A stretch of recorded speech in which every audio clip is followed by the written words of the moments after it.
اگر آپ کا نعرہ احتساب کا ہے تو پھر یہ نہیں ہو سکتا کہ دوسروں کا احتساب کریں اور اپنوں کا نہیں۔ شہزاد اکبر کہتے ہیں کسی گروہ یا ایک شخص کو نشانہ نہیں بنایا جا رہا۔ JWD منی لانڈرنگ کا معاملہ 7-8 ارب روپے کا ہے۔ چینی مافیا کے خلاف 10 FIR درج ہو چکی، 13 شوگر ملز انڈر انویسٹیگیشن ہیں۔ فردوس عاشقوان نے کہا منافع خور ٹولے کو قانون کے دائرے میں لانے کے لیے کوشاں ہیں۔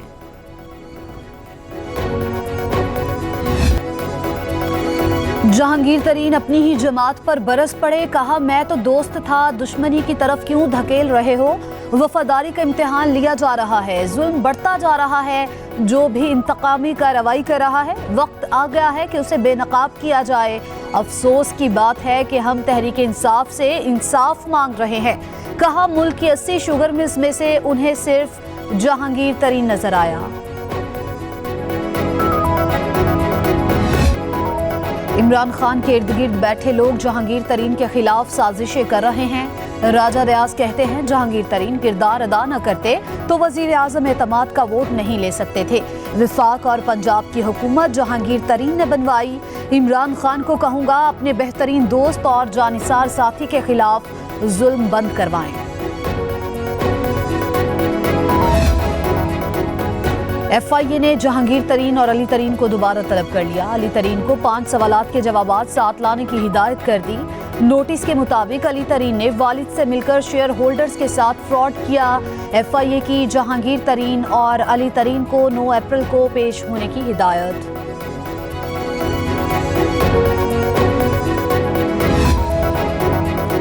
کیا جہانگیر ترین نے حکومت کے لیے خطرے کی گھنٹی بجا دی؟ پیشی سے قبل جہانگیر ترین کا اپنی رہائش گاہ پر سیاسی طاقت کا مظاہرہ۔ MNA Ghulam be be Bharwana, Ghulam lolly, راجہ ریاض، نعمان لنگڑیال اور دیگر MNAs اور MPs اجلاس میں موجود تھے۔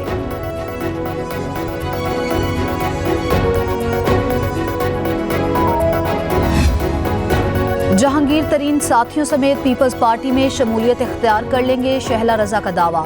کہا ایسا ہو گیا تو نہ بزدار رہے گا نہ نیازی ہوگا۔ جہانگیر ترین نے تردید کر دی، کہا ان کے خلاف مسلسل پروپیگنڈا کیا جا رہا ہے۔ پیپلز پارٹی قیادت سے ملاقات کی خبروں میں کوئی صداقت نہیں۔ شہلا رضا نے کچھ دیر کے بعد ہی اپنا ٹویٹ ڈیلیٹ کر دیا۔ کوئی میری راہیں جدا نہیں ہوئی ہیں۔ آپ کا کیا خیال ہے کہ میں کسی سے الگ ہو سکتا ہوں؟ بالکل نہیں۔ چینی کی قیمتوں کا معاملہ، لاہور ہائی کورٹ نے حکومت اور ملز کو مشاورت کے لیے وقت دے دیا۔ ایڈوکیٹ جنرل پنجاب نے کہا اسلام آباد ہائی کورٹ میں دونوں پارٹیز کی رضامندی سے 70 روپے قیمت مقرر کی گئی، اب یہ 85 روپے میں فروخت کرنے کو بھی تیار نہیں۔ عدالت نے ریمارکس دیے کہ مشاورت کر کے آ جائیں، فیصلہ آج ہی ہوگا۔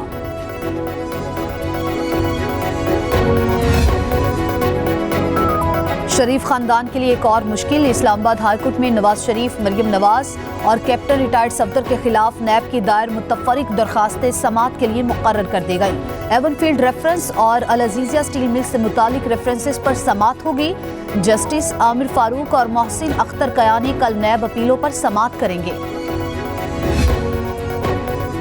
احتساب عدالت میں مسلم لیگ نون کی نائب صدر مریم نواز کی دائر درخواست پر سماعت۔ عدالت کی نواز شریف کی جائیداد ضبطگی کے خلاف مزید درخواستوں پر نیب کو جواب جمع کرانے کی ہدایت۔ احتساب عدالت کے جج اصغر علی نے سماعت کی۔ نیب پروسیکیوٹر عرفان بھولا، مریم نواز کے وکیل قاضی مصباح عدالت میں پیش ہوئے۔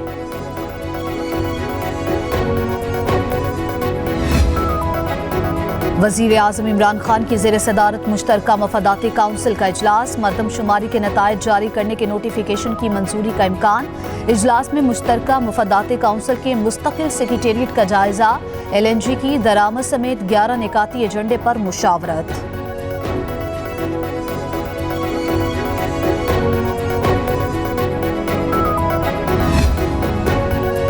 مریم اورنگزیب کی وزیر اعظم عمران خان کے ریپ کے موضوع پر بیان کی مذمت، کہتی ہیں عمران صاحب کا بیان ان کی سوچ، ناقص علمی اور دماغی خلل کا ثبوت ہے۔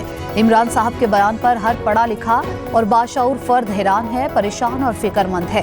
وزیر اعظم سے اپنے بیان پر قوم سے معافی مانگنے کا مطالبہ کر دیا۔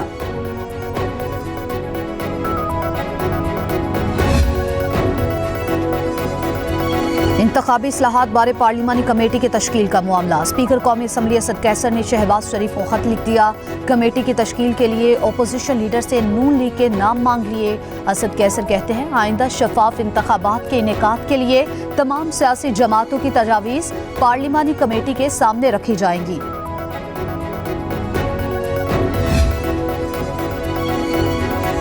NA-75 ڈسکا کے ضمنی الیکشن میں لاپتہ پریزائڈنگ افسران کا معاملہ۔ الیکشن کمیشن نے فیکٹ فائنڈنگ انکوائری کا نوٹیفیکیشن جاری کر دیا۔ صوبائی جوائنٹ الیکشن کمشنر پنجاب سعید گل انکوائری آفیسر ہوں گے۔ 15 مئی تک رپورٹ الیکشن کمیشن کو پیش کی جائے گی۔ مبینہ کرپٹ پریکٹس میں ملوث افسران کا تعین کیا جائے گا۔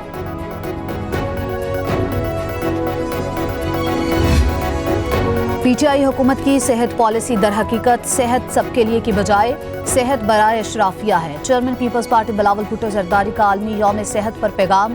عمران خان کی حکومت اپنی کرپشن پر مبنی پالیسیز کے ذریعے پاکستانیوں کی صحت کو خطرے میں ڈال رہی ہے۔ ادویات کی قیمتوں میں غیر معمولی 260% تک اضافہ کر چکی۔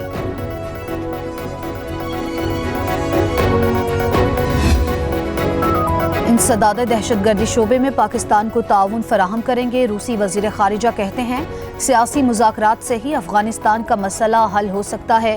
وزیر خارجہ شاہ محمود قریشی نے کہا پاکستان خطے میں امن کے لیے مصالحتی کردار ادا کر رہا ہے۔ روس سے اعتماد اور دوستی کا رشتہ قائم کرنا چاہتے ہیں۔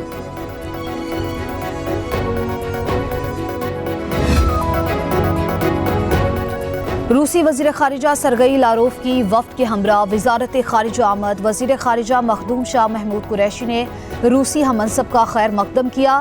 روسی وزیر خارجہ نے وزارت خارجہ کے سبزہ زار میں یادگاری پودا لگایا۔ وزارت خارجہ میں پاکستان اور روس کے مابین وفود کی سطح پر مذاکرات کا دور ہوا۔ وزیر خزانہ حماد اظہر کی زیر صدارت اقتصادی رابطہ کمیٹی کا اجلاس۔ وزیر اعظم کے ہنر سب کے لیے پروگرام کے لیے 2 ارب 38 کروڑ روپے کی گرانٹ منظور کی گئی۔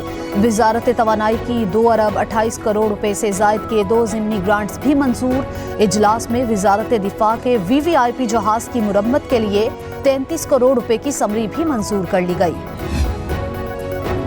مہنگائی میں پسی عوام پر ایک بار پھر بجلی کا بم گرا دیا گیا۔ بجلی کی قیمت میں 64 پیسے فی یونٹ اضافے کا نوٹیفیکیشن جاری۔ نیپرا نے فروری کی ماہانہ فیول ایڈجسٹمنٹ کی درخواست پر سماعت کے بعد فیصلہ محفوظ کر لیا۔ صارفین پر 4 ارب 59 کروڑ روپے کا اضافی بوجھ پڑے گا۔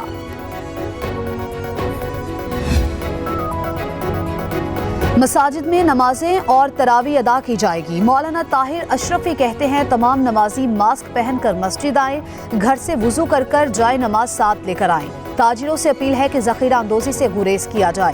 تاجر 50% منافع کم کریں۔ چینی کے معاملے پر کریک ڈاؤن مہنگائی روکنے کے لیے کیا جا رہا ہے۔ عوام کی مفت ویکسینیشن کے لیے وزیر اعلیٰ پنجاب کا سینٹرز کا دائرہ کار بتدریج بڑھانے کا فیصلہ۔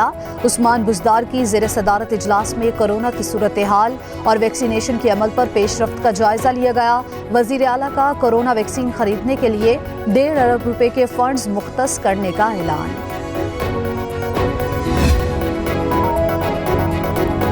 سیاحت کے فروغ کے حوالے سے احسن اقدام۔ PIA کا لاہور سے براہ راست سکردو کے لیے پروازوں کا آغاز۔ افتتاحی پرواز سے 153 مسافر روانہ ہوئے۔ مسافروں کی جانب سے نئی پرواز کا خیر مقدم۔ ہفتہ وار 2 پروازیں روانہ ہوں گی۔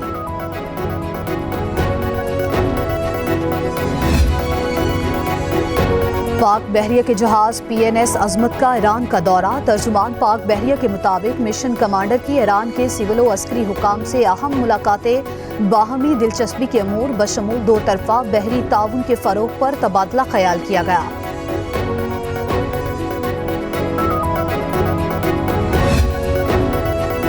فوربس میگزین نے دنیا کے ارب پتی افراد کی 35ویں سالانہ فہرست جاری کر دی۔ ایمیزون کے بانی جیف بیزوس مسلسل چوتھے سال بھی پہلے نمبر پر۔